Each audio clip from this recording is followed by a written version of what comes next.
How's it going, folks? Here we got 2 days until Halloween. So I figure I share my conversion story. I've been wanting to make this video for a while, and I just always thought that it would be nice to share this closer to Halloween because my story does have certain um, spiritual elements to it. And alongside that, I want to share some tips, useful tips for catechumens or people who are inquiring into the faith, and you can I'll share that along the way as I'm going through my story. Yeah, and then those of you who don't know me, my name is William, and I run the Counterdocs, which is a troll meme channel, and I am getting semi uh, serious, and sometimes, usually on Wednesdays, I have semi-serious content for you to glance through. And I do try to put as much work as I can into these things. And I thank you all for your support. And my channel's only really a year old, and I appreciate all of you guys for watching. With that said, let's begin here. Okay. Um, I know we got a really goofy photo of the voice of Diddy. I really didn't know what else to put. But he can stay here. So I came from an atheistic background, and when I say that, I mean very atheist, hardcore atheist at the time. And um throughout high school, you know, friends invite me to church. I go there and I talk shit on them. Okay, well, okay, this is nonsense. Why would I believe in a book, right? And the last year of my high school, my senior year, I became homeless due to certain reasons about my family. And I decided to, well, I did move in with a Mormon family who treated me very well. And that last year, I was going through a lot of stuff in my life. It was really a transition period. So I did look into Mormonism. Okay. And I met with the missionaries. I attended the Mormon church regularly. Okay. Then I scheduled my baptism a month ahead, and Lord willing that I didn't end up committed to it, which is a good thing. Okay, I don't even know what that baptism would have done to me, with the amount of evil spirit that they invoke onto you. That, and then I went on to college. Uh, those of you who don't know, I went to Berklee College of Music studying. Originally, I wanted to start art education. Then I went into entertainment business, which is really where I have passion in, and I currently still work in the field. So immediately in college, the shock of the left wing really got to me, as I was immediately attacked for not simply saying I don't really care about feminism, I don't support it, I don't, I don't do any, I don't really care. Okay. And apparently that answer alone is triggering to people, and that I started to be antagonized. So it's really important, almost impossible for me to get into the performance art type of sphere. Okay. Um, because nobody want to deal with me, and how fucking stupid people are, and they just gossip, right? And that kind of pushed me towards business, okay, and psychology. And just to see how that type of mindset within the modern artist sphere doesn't make any sense. It's not going to help these people progress in life. Um, so there's that, and then it gets crazier and crazier. I'm starting to see tampons in men's bathrooms as the years go, and I contacted a friend at Emerson who runs one of the KPUSA, not TPUSA chapters. And at the time, I was heavily involved with their movement. I was idolizing Charlie Kirk, Daily Wire, and I was, you know, finally brought into the left-right scale, and I became hard right. Uh, and it was weird for people like me at the time to share far right and even some alt-right ideologies. And I was a part of TPUSA, and I was way more extreme than the average TPUSA person.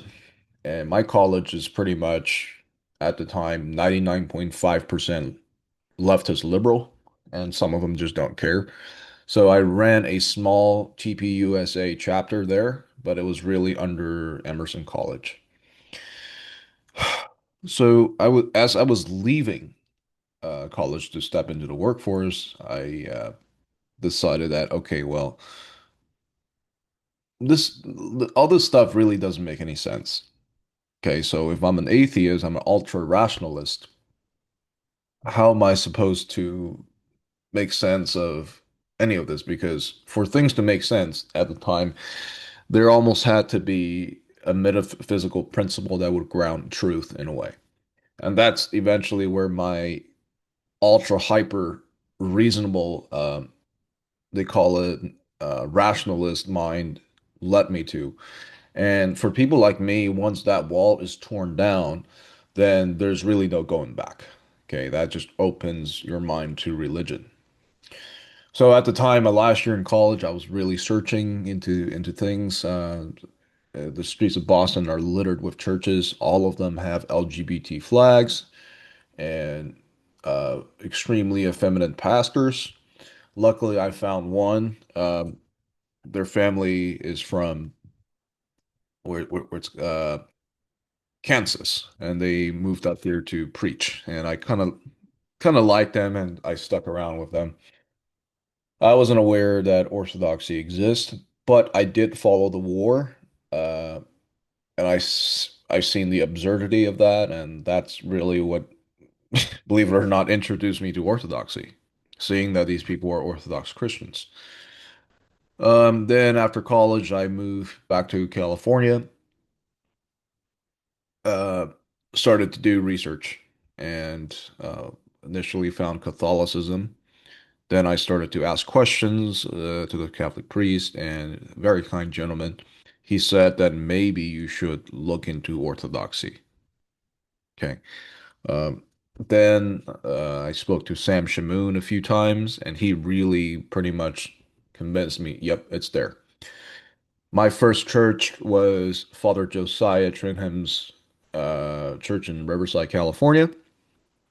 Walked in, immediately spiritual and cultural shock to myself. Um, then I spoke to Father Thomas Hernandez, who's one of the assistant priests there at St. Andrews.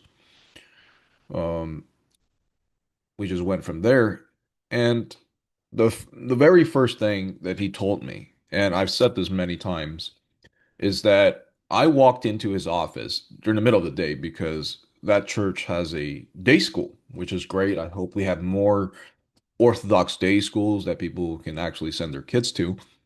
So it was Father Thomas there, and I was wearing a sweater with certain uh, pretty far right political messages, a sweater.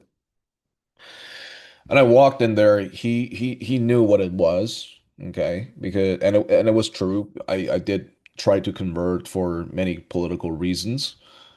Um, he made it very clear to me that the church is not a place for that sort of ideology. That's one. And most importantly, the church is not a place for you to fulfill your political desires. Okay. And such things as the church is a hospital, you have to be willing to be healed and be changed. And he taught me about salvation, how to do the sign. And I said, okay, Father, I'm not ready. I'm going to give me some time. So I spent 3 months studying Orthodoxy uh, on my own, really, just reading books.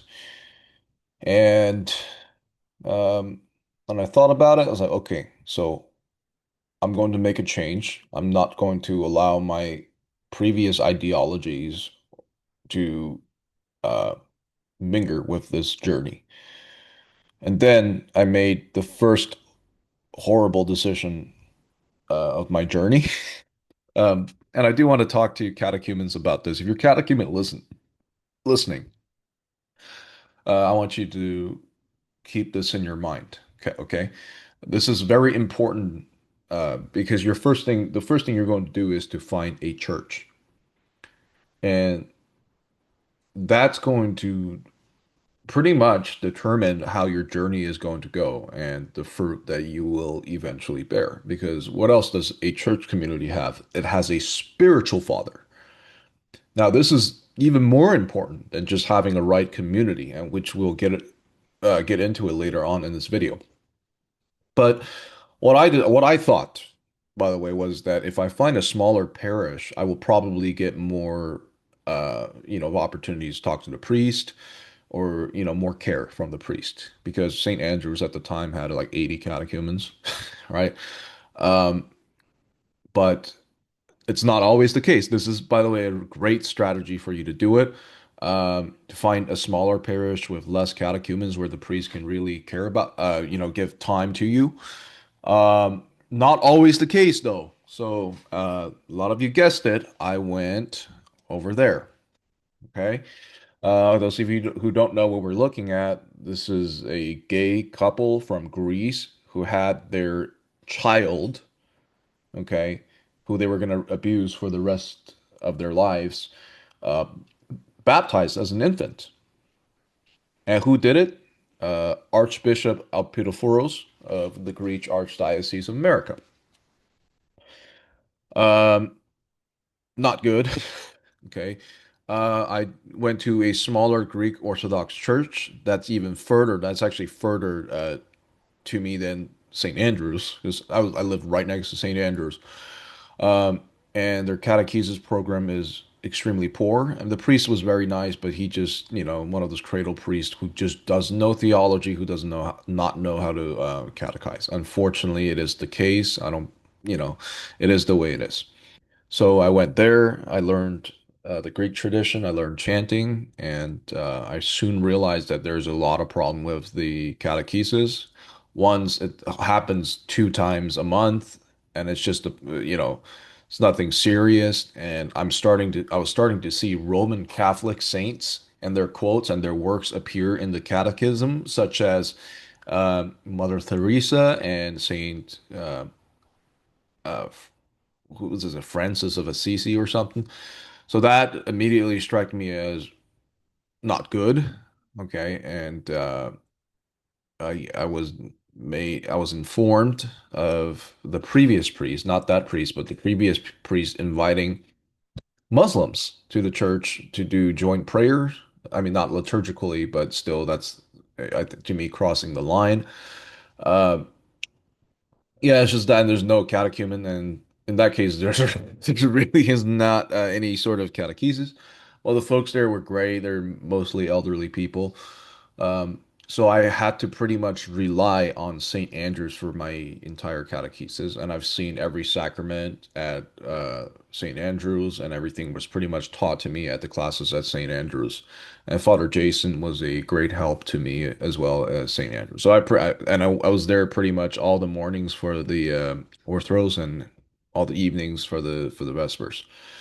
So really, although I was not catechized here, St. Andrews is really where I spiritually advanced, right? And then that's where I also the folks there taught me how to chant. Um, and someone from my background immediately when I walked into the Orthodox Church, I was attracted to the iconography and the chanting because I'm an artist, I'm a musician.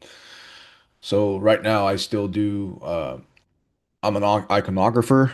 Okay. I The stuff I teach you guys is easy stuff, and I also paint a lot of icons for churches.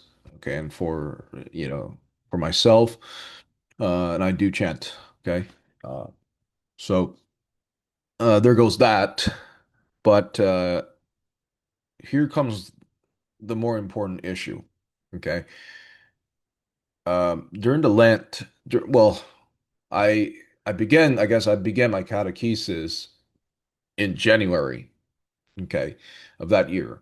And usually how it worked, usually in the United States, and many parishes don't work like this. Many of them are more personal, but most of the Greek parish and Antiochian parishes that they do this practice of receiving catechumens either on Dormation. They have Dormation. They'll do it. And they'll do it sometimes at the end of the year, and they'll do it during Lent.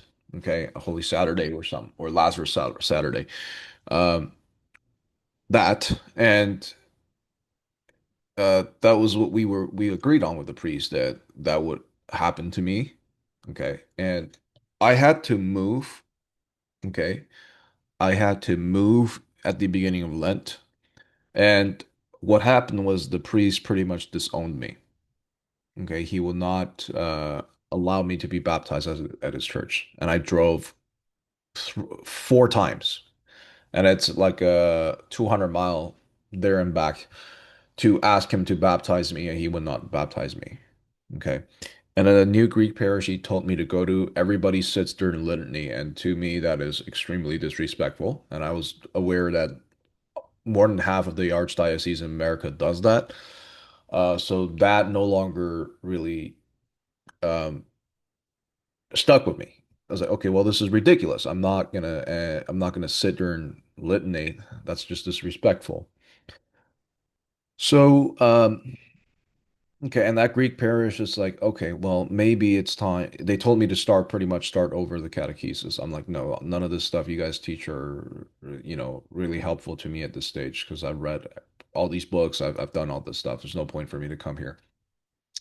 And my old priest won't baptize me, which, you know, really just kind of left me homeless at the time. And this, I want to reinforce on what I talked about here. Because see, if I would have went with St. Andrews, I would have been, it wouldn't have been that complicated. And that was my parish, and I was way more involved in that parish than my parish. Um, so yeah, I mean, really be careful. Yes, it's good to choose a smaller parish to help it grow, to, that way you can participate more in, and help more in the life of the church. But really know that it's a good parish. It's ran by a good pastor before you commit to that. So I suddenly became homeless pretty much, and I went around. It's like everybody, all the priests are way too busy. Um, so I had a 2-year catechesis before I was received into the church.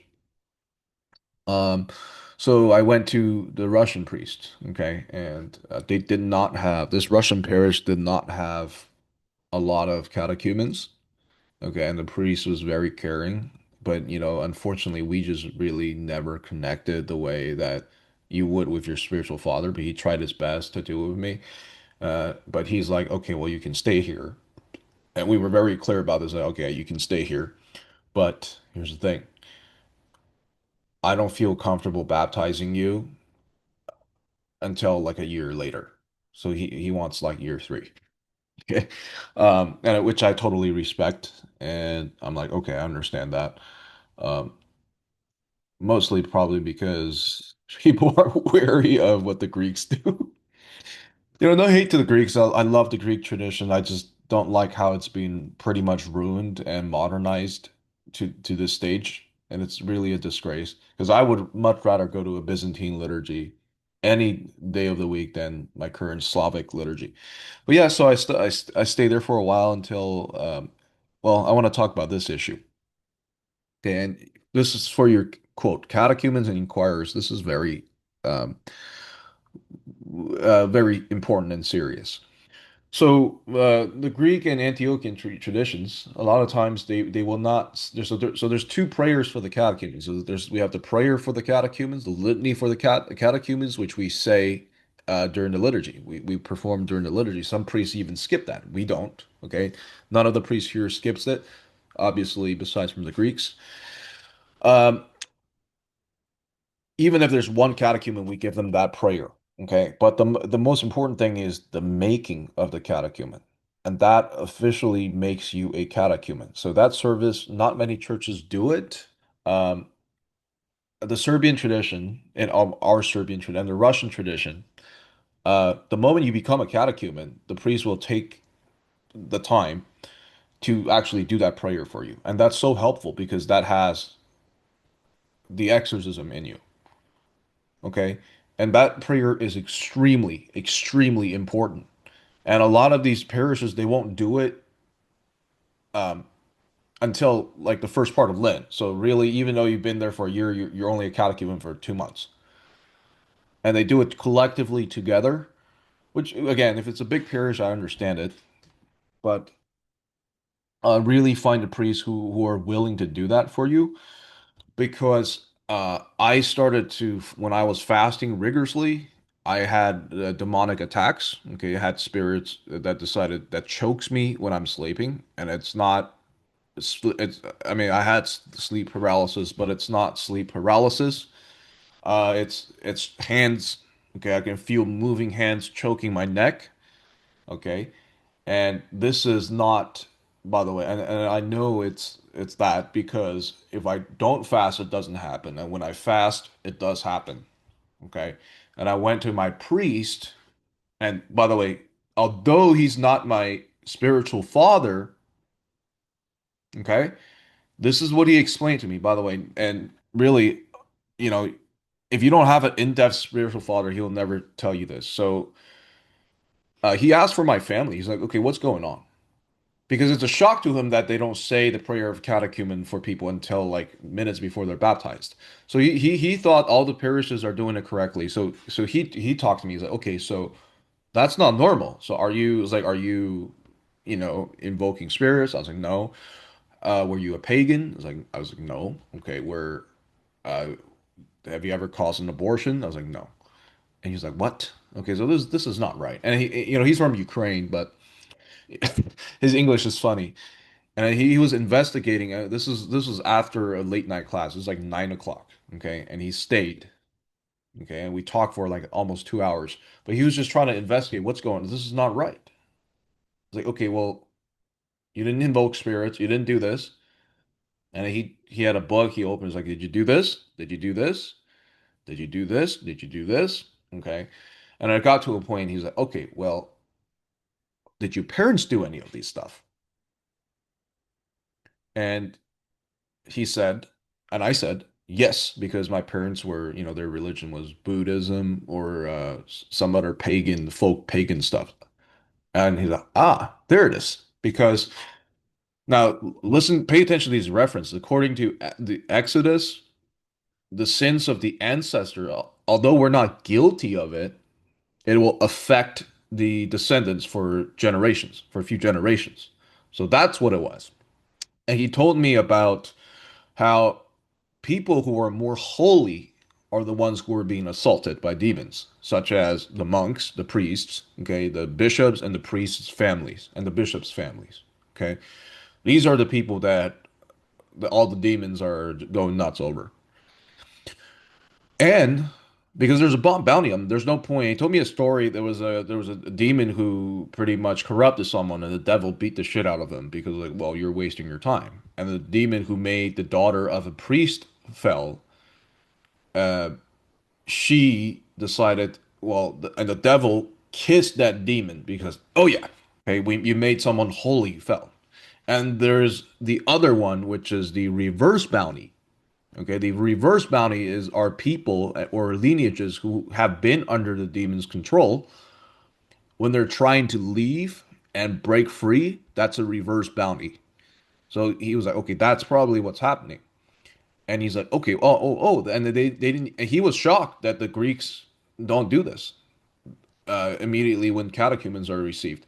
Okay, well, although again, you're not my catechumen, I will do this prayer for you. So he just did the prayer for me. He gave me the name. I don't care. You guys know it's Alexander. Okay, I was like, okay, you're free to stay as my disciple, or but now at least you got the exorcism. You're not going to have issues, at least when you do light fasting. So Do you now see the importance of a spiritual father? And this is not even my spiritual father. This is just a priest who, I was under the yoke of. Okay, so please find a good spiritual father. It's not a joke. It's not something you're gonna do after you get baptized. Because you have to understand, okay? Yes, Mormons don't get assaulted by demons. Protestants really don't get assaulted by demons because most of the times they're channeling demons, right? All this stuff. So when you become Orthodox, well, yeah, also the Catholics don't even know what's demon, what's angelic, right? When you become Orthodox, when you become a part of the true faith, all of these things, they become reality for you. The demons you see in horror films, they're no longer horror films,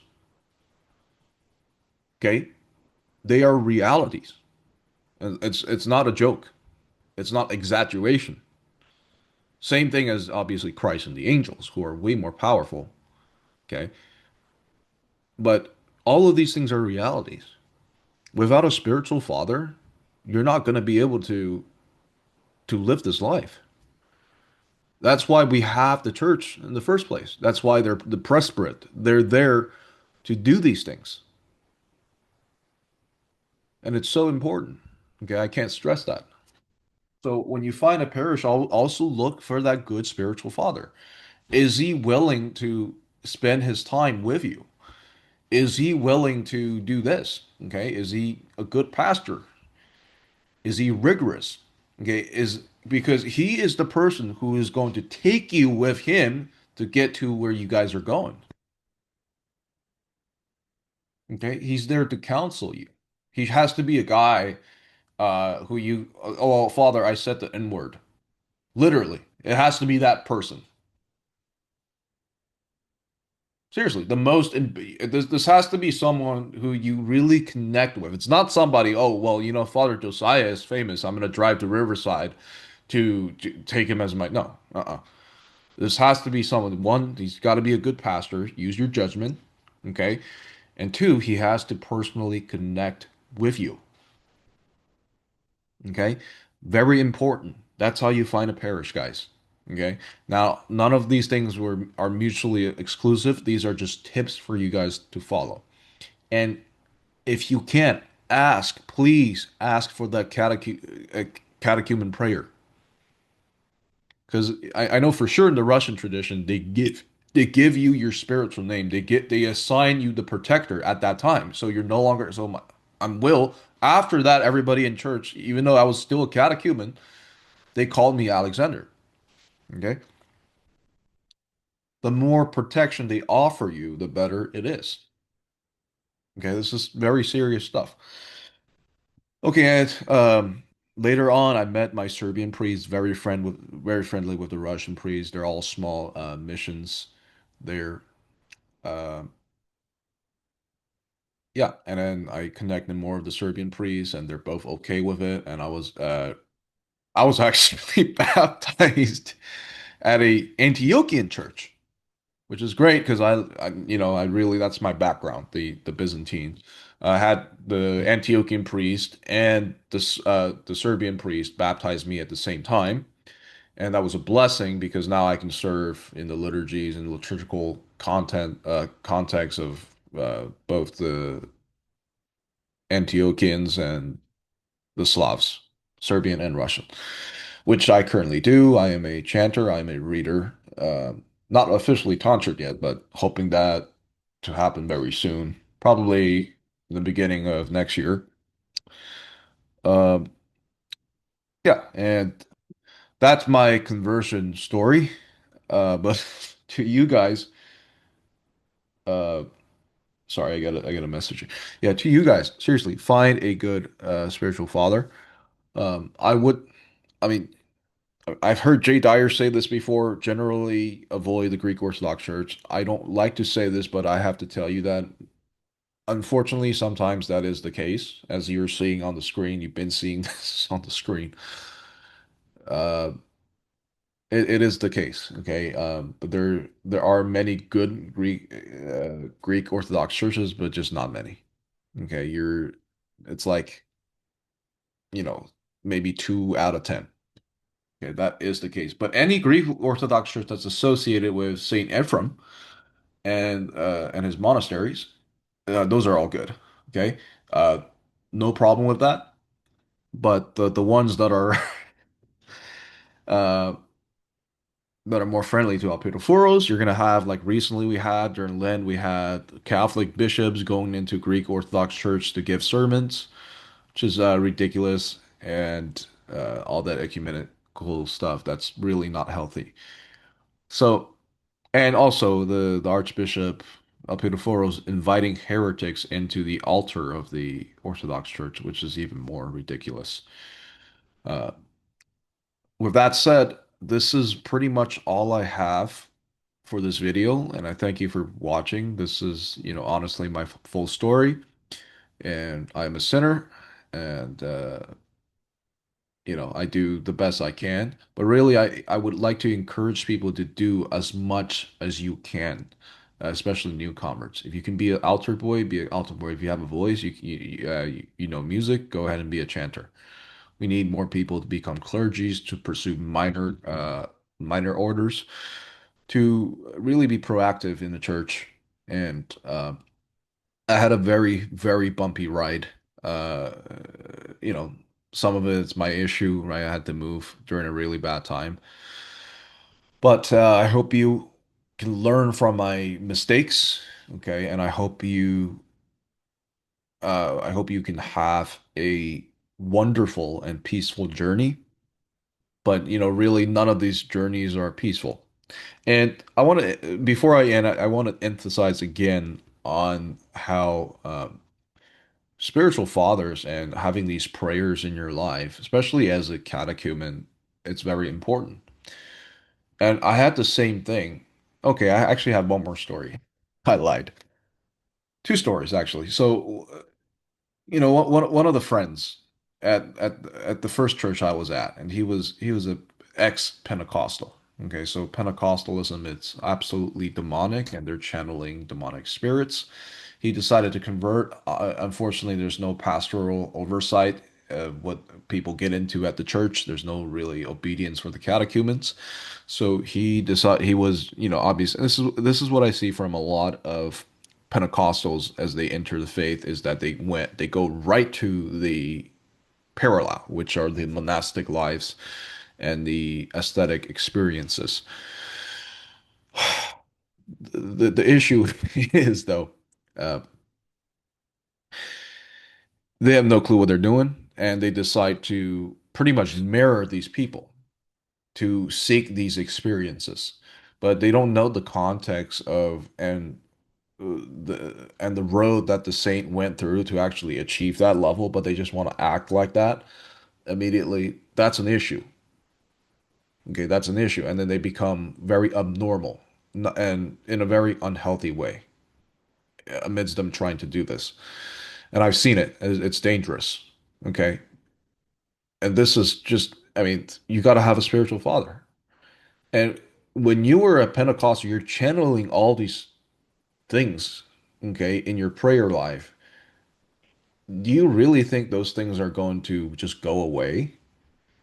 I mean, yeah, I mean, when you're baptized, yeah, but like as an inquirer, you think that's going to go away. No, they're going to follow you because you did those things, and they don't want you to leave those type of practices.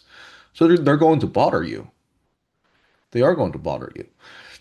I had a case. This was before I was there at the Russian parishes, and this case was a man who was experiencing things, grabbing his legs at night and pulling him down from his pillow.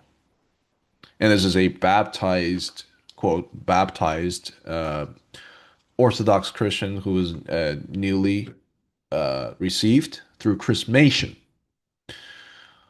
And uh, turned out he didn't have immersion. Okay, turned out he didn't have immersion, and he had a sprinkle. No, I think no, it wasn't. Yeah, no, it wasn't a sprinkle. It was a baptism that was done by women, okay, at an evangelical church inside a inflatable pool. It was done by women. So he experienced that. And by the way, I'm not, you guys know which diocese does this, but very carelessly chrismated, and he started to have these experiences in which this is a rare stance where we had to actually contact the bishop to get him to complete his baptism. So that happens again, just to emphasize on the importance of having a spiritual father. Okay.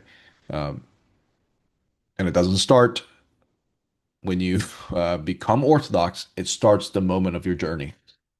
So if you like to visit churches, do that. And this is what I did. I mean, I told my first priest, okay, hey, Father, you know what? I'm going to come here. If you're okay with me, I'm going to come here for a week. And then the next week, I will go to another church. I will learn. And then I will come back and I will go to another church. And he's okay with me doing that. And I told him, and I will tell you during catechesis of the week what I've learned. And he's okay with that. And um, I know Father Josiah actually makes this mandatory to he'll periodically send his catechumens to neighboring churches, or they'll send them to other churches, other traditions for them to learn. This is a great thing to do, and you should do this. And this is why I also shuffle the catechumens to the monastery 2 hours away every month for them to see that and to go to a few cathedrals up north.